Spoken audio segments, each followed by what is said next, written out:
Actually देखावा बनवला आहे म्हणजे शिवजयंती आहे. शिवजयंतीमध्ये इंदुलकरांनी जेव्हा रायगड बांधला त्यांनी स्वतःचे दागिने घाण ठेवले, सगळे प्रॉपर्टी विकली आणि रायगड बांधला महाराजांसाठी.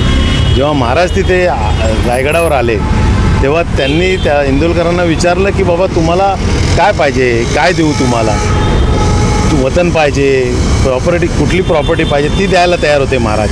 परंतु इंदुलकरांनी सांगितलं साहेब मला जी पहिली पायरी आहे त्याच्यावर माझं नाव लिहा की जेणेकरून तुम्ही जेव्हा कधी रायगडावर याल तेव्हा त्याच्यावर पाय ठेवाल, त्याच्यात तेच मला पुण्य असेल.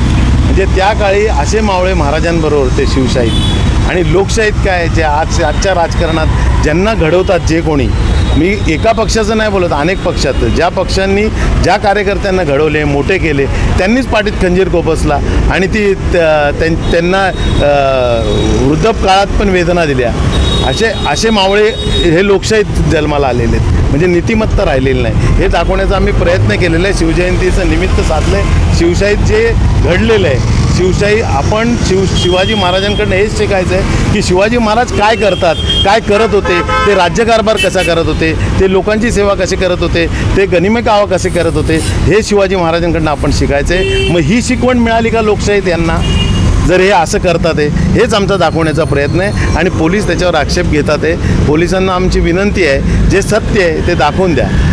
फ्रीडम आहे 1901 खाली आम्हाला फ्रीडम दिलेलं आहे घटनेने. मग घटनेची पण पायमल्ली करायची असेल तर पोलिसांनी जरूर याच्यावर बंदी घालावी.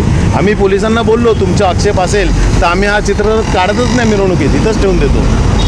पण पोलिसांनी आम्हाला सहकार्य करावं, याच्यात सत्याच्या बाजूने पोलिसांनी राहावं.